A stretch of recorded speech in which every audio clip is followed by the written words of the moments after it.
Welcome to the 1958 Lawyer, the show for attorneys who know the old model isn't working anymore.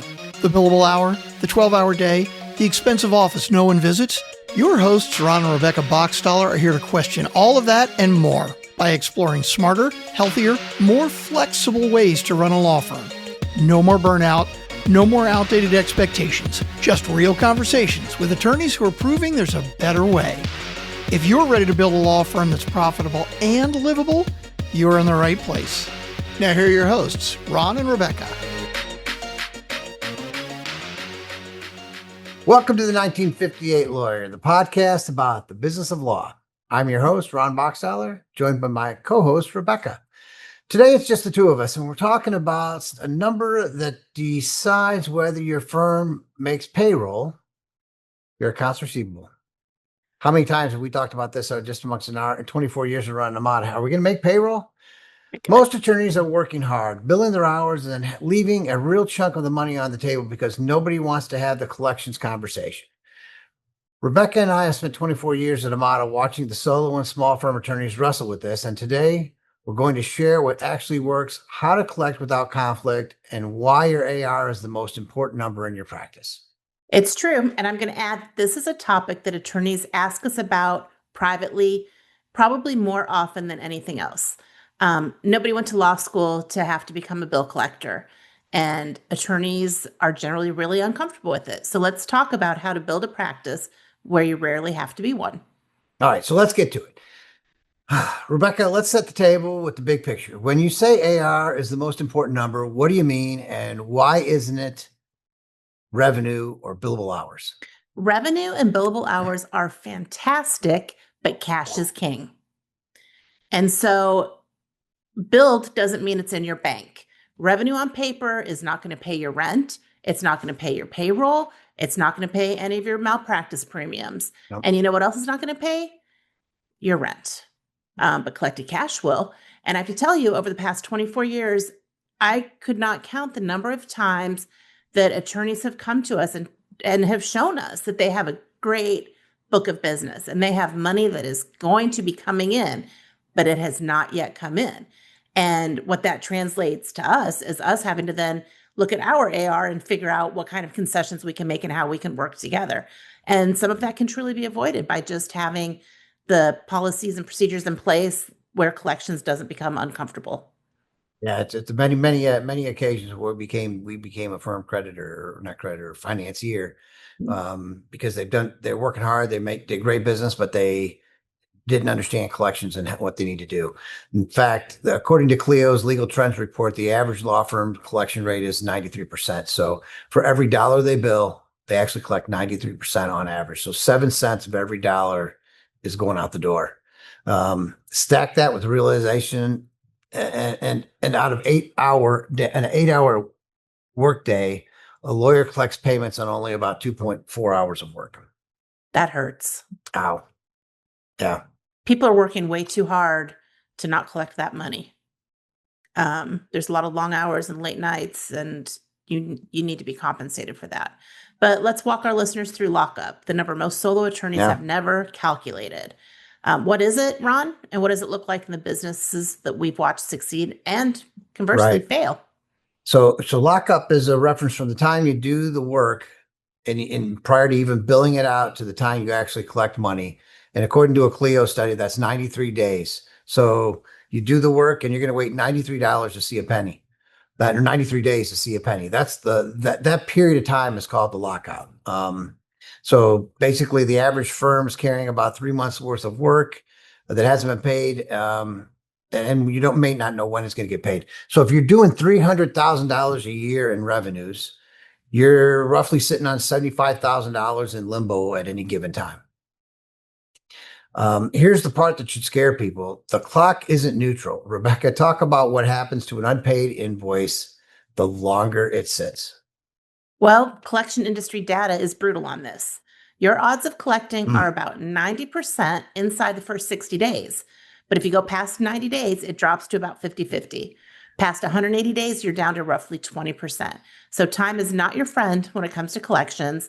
Being kind is not going to help you in the end. Every week you wait, you're voting just to write it off. Is there a number of attorneys should check weekly? Ron, what do you think? If a listener does exactly one thing, is it running an AR aging report or what should be happening? Yeah, so I'm not it's hard for me to say the weekly. Because I mean, I know myself, I'm never going to check something weekly. I know most of the attorneys I work with everyone's really busy and we don't necessarily have time to do that. But I think biweekly, I should take a peek and see what you got going on and where things are at. And if anything, if you need to get involved or you need have the person that's making your collection calls, which is something we're going to get to. It should not be you. You should not be making those collection calls. This is kind of a good point. So we got a chance for a story. And I want to go back, I don't know, 20, 21 years ago when Amada kind of came into some collection issues and we'd have 30, 40, 50% of our revenues would be sitting out 30 days out. And I'm like, oh my goodness, what are we going to do? This is not a good thing. And I was always afraid to have and in fact, I remember, thinking I was going to lose clients if I did anything I didn't want to have that collections call, right? If I was going to go talk to them and I'm the one that sold them, the office spaces, the services, everything we're doing for them, and I don't want to have to go have that collections call. But it became really, really hard and awkward. Yep. And so the longer I let it go, it's kind of like, I wasn't addressing it, the worse it got. And it wasn't until that I made a decision, we just can't survive as a company anymore, though at this rate it was going. And I decided to say, there's a fee. We're going to charge a late fee.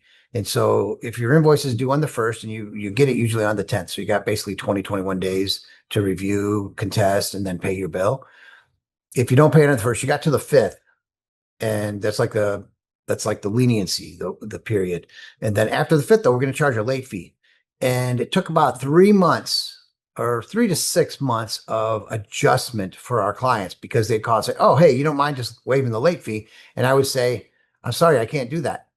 And it was the hardest conversations. And there were a lot of these conversations. Well, and if we're honest, it took 30, 60, 90 days, not for them just to adjust, but for us to adjust and not say, you're right. Yeah, absolutely. We'll go ahead and waive it. Yes, you're right. We'll go ahead and waive it.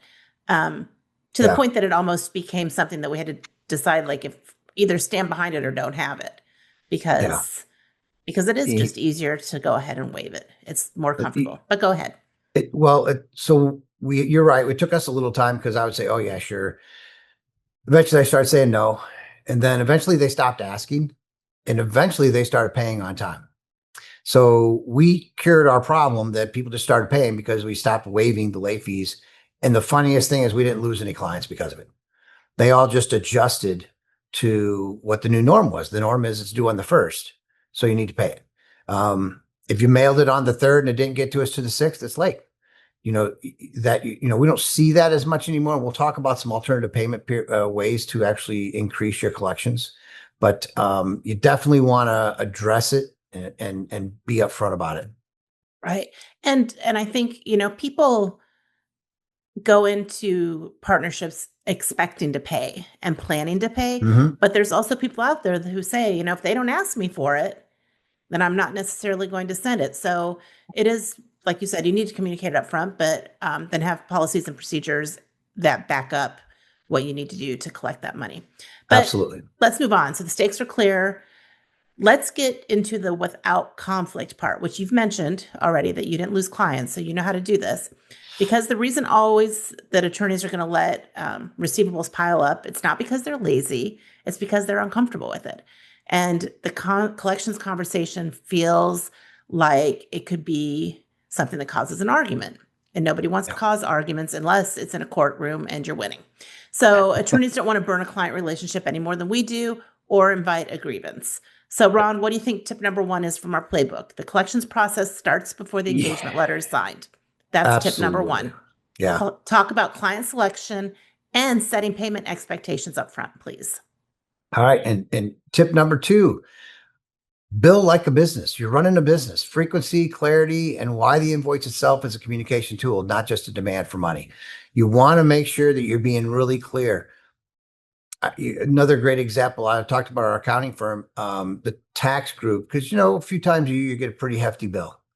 They'd call me before they sent out their invoice and talk through what I'm about to see to make sure I was going to be comfortable with it. Which actually worked. I was like, then I was never surprised when I got that invoice because they made that courtesy call and then their invoice got paid. So communication, I think that's tip number 2 is make sure you're always communicating. And of course you're billing like a business. Yeah. And let's jump back up to tip number 1 for a hot second, because, I think we need to make sure that talking about client selection, I mean, you need to screen your clients. You need to know who your clients are. If a client can't pay, it was your intake mistake. And Mm. so a written fee agreement with payment terms and remedies, um, a plan for how retainers are replenished once they're Mhm. used, a way that you're communicating where they are with their retainers. That's all very important. And if you discuss money openly in the first meeting, then it's not an awkward topic moving forward because it's always been part of your business relationship. So I think that that's something that people just need to incorporate it into part of the very beginning, that first meting. That's interesting Um, that on the retainers. I know, depending on your law practice, but a lot of our clients I know have retainers. They got ILTA accounts, and so they manage cash, the client's cash, and to help pay their bills. But in all the time I've worked with law firms, they've never asked me to replenish my retainer. Interesting.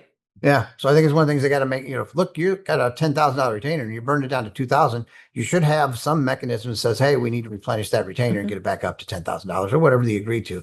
But those things are agreed to up front, right? Right, which I guess speaks even more Yeah. importantly about how important that would be, because if you now were to use a new law firm and let's say you put down a $10,000 retainer, burned through it, and they build you another 10,000 for a retainer, you would see that as a surprise because Right. you've not had that with any of your other attorneys. So Yeah.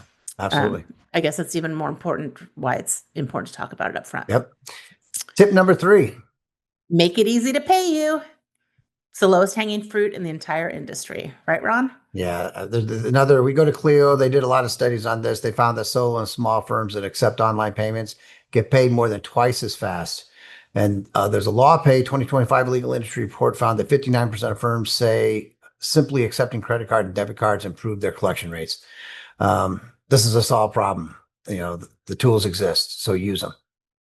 Yep. I mean, make it as easy as you can. Everything should be smooth, right? So offer online payments, payment plans if that's something you need. At the Yeah. first sign that somebody isn't meeting the expectations of payment, you need to be having a communication about that. So if you need to look at alternative ways of receiving payment, you're doing that.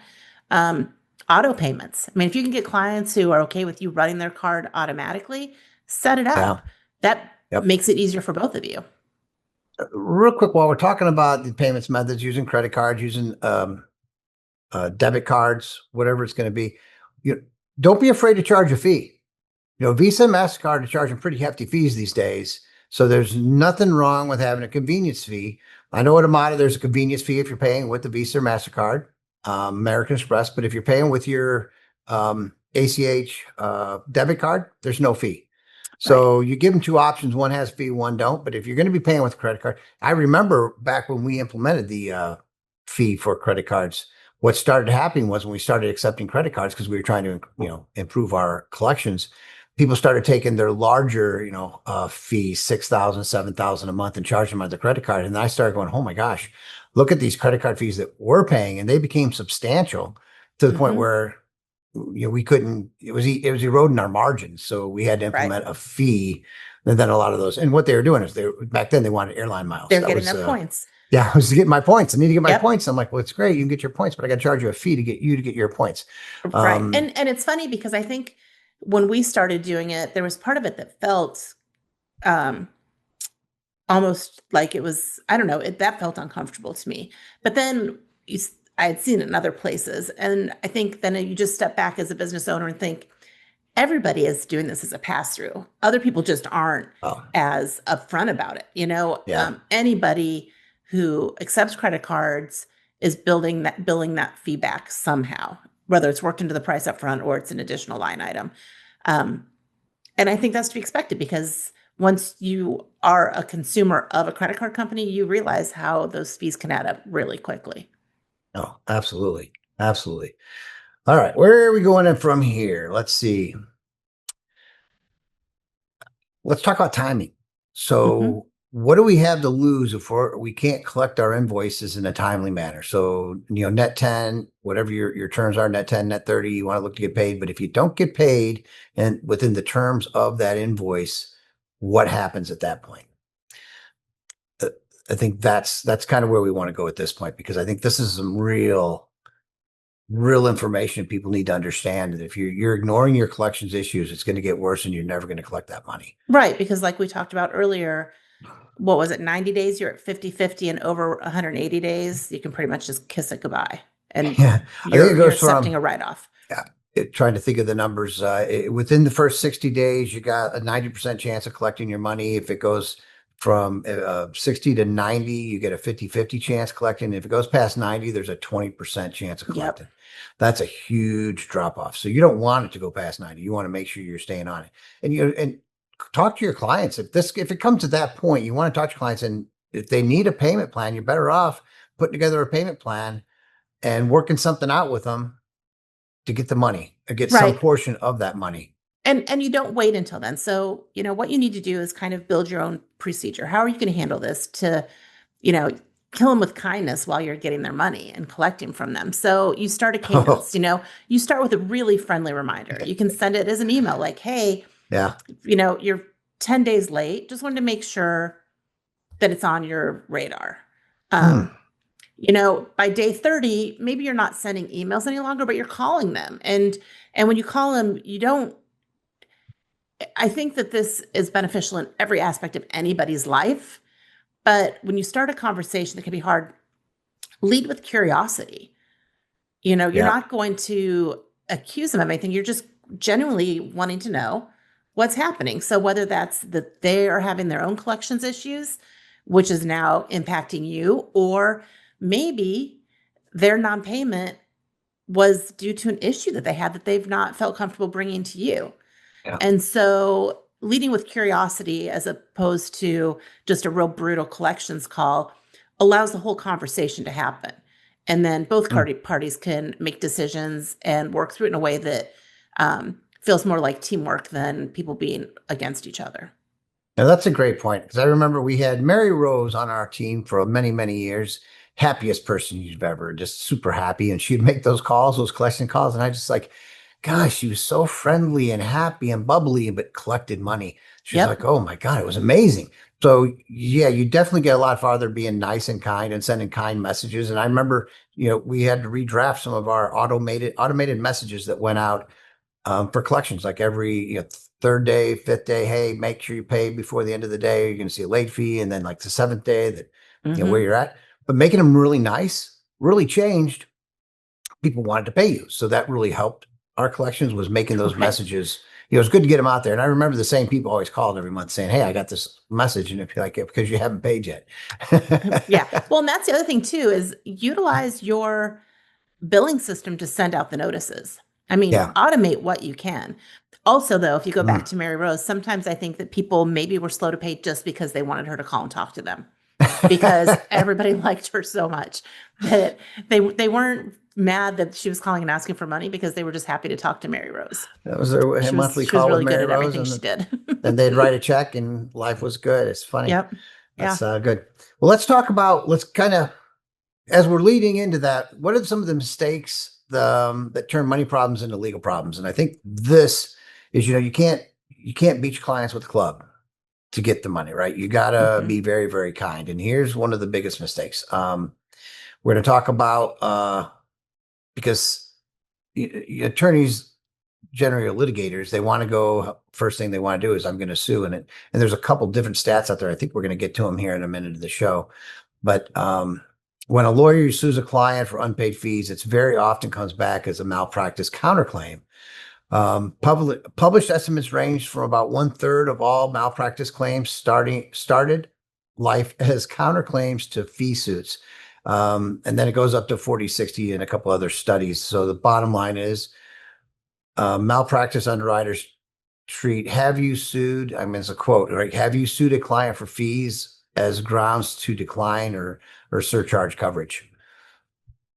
Well, so mistake number one, treating a lawsuit as your collection strategy. Rebecca, what should the escalation path look like instead? Well, fee suits have got to be the last resort, not the plan. That's not your policy. You should have arbitration or mediation clauses in an engagement letter that lets everybody know how it's going Yep. to happen and how you'll work through things. You don't want to sue a client who never had the ability to pay because that was your intake mistake. So, that was written on the wall before it even started, and it should have just not started. Well, that's that upfront conversation. You're Mhm. talking to them, you're putting together a free arrangement, and most cases, you're going to be asking for a retainer Right. if the client's the one's going to be paying you. Yeah. And if the underlying matter went badly, be honest with yourself about what a counterclaim Mhm. exposure could be, because sometimes writing something off is the profitable decision. And I understand that that can feel hard because there have been times where you have to let things go because financially it's the best decision, even though morally it doesn't feel like it's not morally, that's the wrong word, but it doesn't feel like it's the most fair decision. Like it feels kind of personal and unfair, but it's the best decision because at the end of the day, running your business isn't about what feels fair to you. It's about making sure you can pay your bills. Oh, absolutely. We're in mistake 2. Mistake 2, it's the ostrich approach, letting AR age silently because the conversation is uncomfortable. So Ron, you can connect this back to the decay curve from segment 1 for us. Yeah, the more you wait to talk to someone, time passes, right? And we just went through the stats that, if it goes past 60 days, it's a 50-50 chance of collecting. It goes past 90, there's an 80% chance you're not going to collect. So don't be the ostrich. Don't put your head in the sand. Get out in front of it. Be talking, have communication going, and not you, but have whoever the person you have making those. Who's your Mary Rose? Who is making the calls for you to kindly talk to your clients and make sure they understand the invoices and there's no issues and making sure you're going to get paid.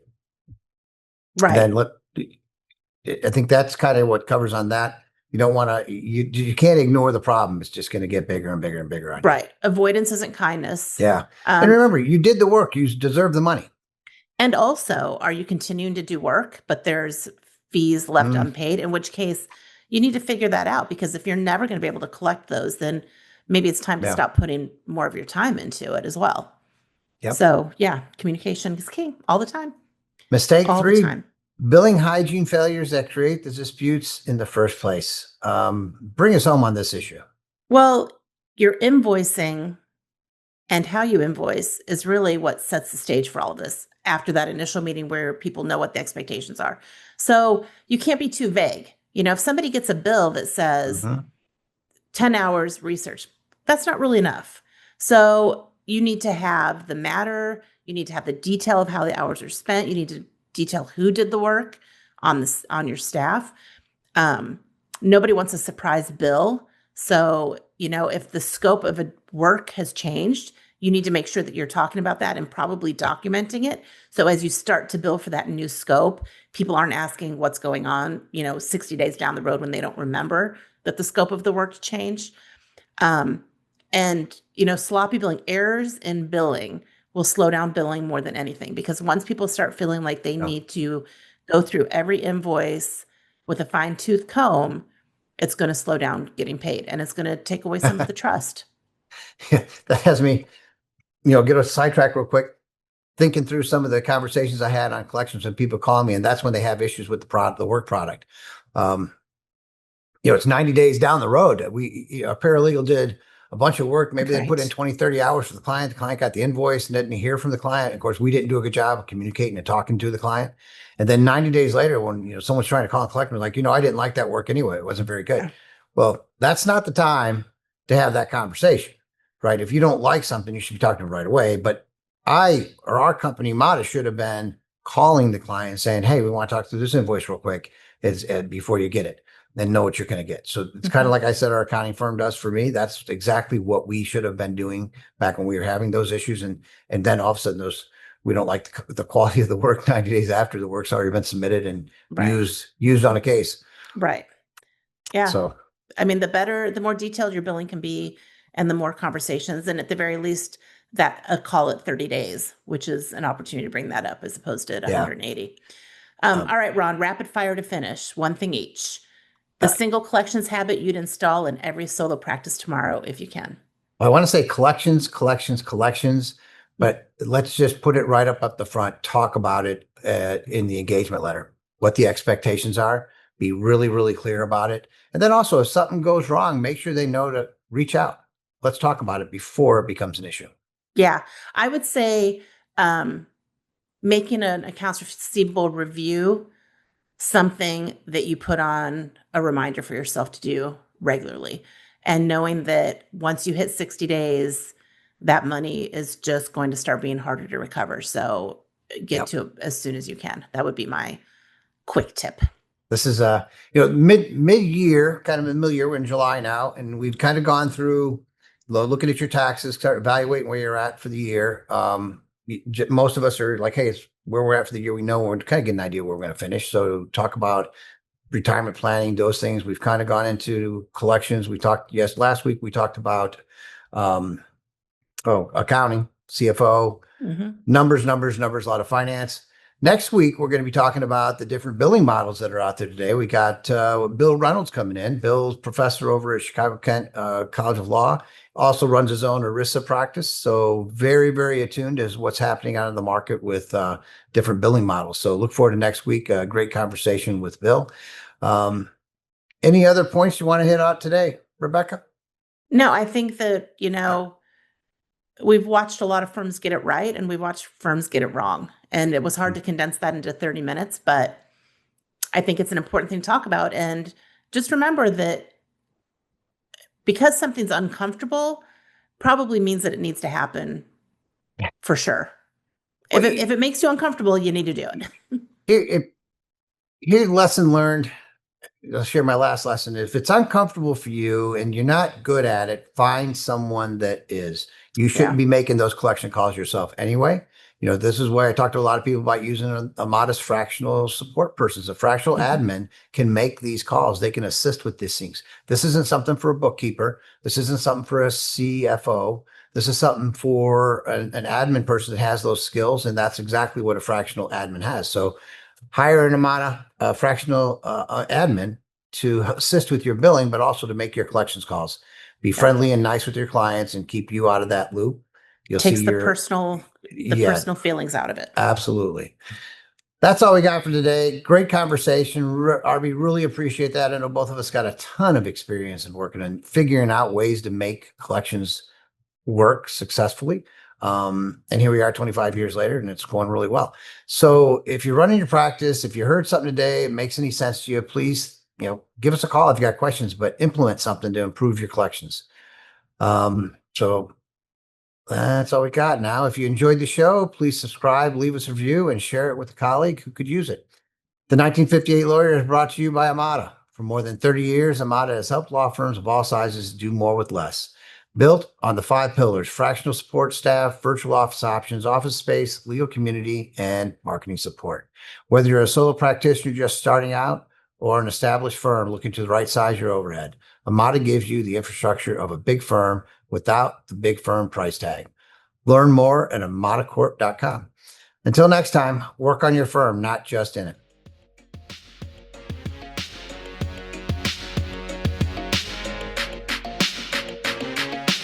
Thanks for listening to the 1958 Lawyer. If you like the show, tell a friend, and please subscribe, rate, and review us on Apple, Spotify, or wherever you get your podcasts. If you'd like to hear more about Ron, Rebecca, or Amada, go to amataoffices.com. That's amataoffices.com. All the links are also in the show notes.